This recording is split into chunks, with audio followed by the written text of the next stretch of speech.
Salut les internautes, j'espère que vous allez bien. Donc aujourd'hui, on va apprendre à mettre un capteur de température sur la moto. Ok, donc dans l'ancienne vidéo, vous aviez vu ceci, donc qui est le branchement du capteur de température que vous voyez ici. Donc vous avez vu brancher le capteur de température là à cet endroit précis. Le problème, c'est qu'on est en sortie de radiateur. Donc forcément on n'aura pas la température du moteur à M6 qui est ici. Donc le but du jeu, moi je vais vous montrer comment remplacer cette sonde là qui est la sonde de température qui s'affiche au niveau du compteur, donc là au-dessus. Et je vais vous montrer comment est-ce qu'on va remplacer donc ceci par un capteur que l'on va venir visser juste là.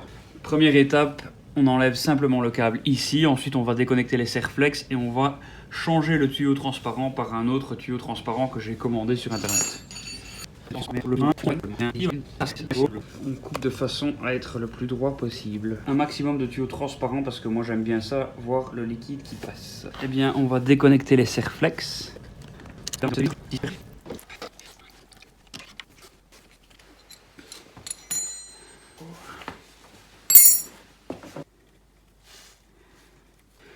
Pour rappel, ce câble-ci, c'est le câble qui vient de la jauge de température. Donc c'est le câble de capteur de la sonde que je vous avais présenté dans une autre vidéo.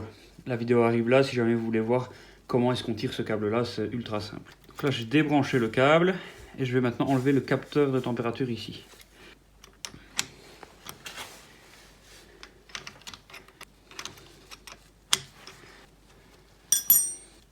Ceci ici, donc là j'enlève le téflon, ceci ici c'est vraiment le capteur à proprement parler. Donc c'est lui qui va en fait donner la résistance et qui va être transmise à la jauge de température. Donc on a la partie filetée ici et on a le capteur qui est là. Plus ça chauffe, plus ça se dilate, plus ça se dilate, plus ça émet une résistance élevée. Plus la résistance est élevée, plus elle est interprétée par le capteur, enfin par la jauge de température. Une fois que ceci est fait, on va enlever le T qui ne me servira plus à rien. Là. Et donc on va continuer la liaison entre la pompe à eau et le radiateur à l'aide de ceci. Alors il faut bien l'enfoncer bien loin. Donc, si vous l'avez coupé un petit peu trop long, allez. Voilà. Le tuyau est mis. On met bien les serre-flex sur la partie noire et sur la partie grise, donc pas ici. Vous venez vraiment le mettre convenablement dessus. Pareil pour celui-ci. On dévisse très légèrement s'il faut. Voilà. Et là, en réalité, ici, on a une tête plate et aussi en croix, mais on peut également y mettre ceci. Voilà. Ni trop fort, ni pas assez. Là, j'ai une belle durite transparente. Donc, quand je vais mettre du liquide de refroidissement dans mon bouchon, je vais voir le liquide qui passe. Donc, première étape, on va dévisser celui-ci. Clé de 17. Clé de 19, pardon.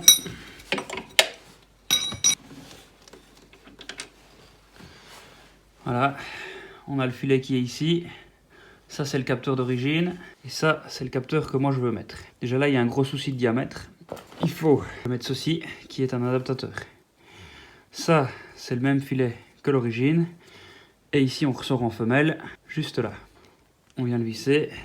Alors, de mémoire, je vous mettrai le lien dans la description. C'est un filet qui est au pas de 1,25. Je pense que c'est du métrique 12, pas de 1,25. Et ici, c'est du filet 1/4 de pouce. Ce qu'on appelle un joint Doity, celui-ci. Oui. Donc sur notre adaptateur, qu'est-ce qu'on a? On a ceci qui est le capteur. Alors on a un tout petit peu de téflon, mais c'est un cylindre, c'est un filet conique, donc il n'y a pas besoin forcément d'avoir mis beaucoup de téflon. Ici on a un joint Doity pour faire l'étanchéité. Là on a un adaptateur de raccord, donc ceci vient se serrer là. Et ceci.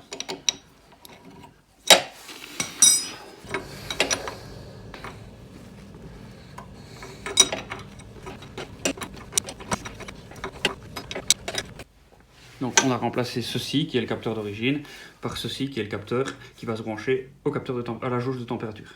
Donc là on voit l'eau qui passe.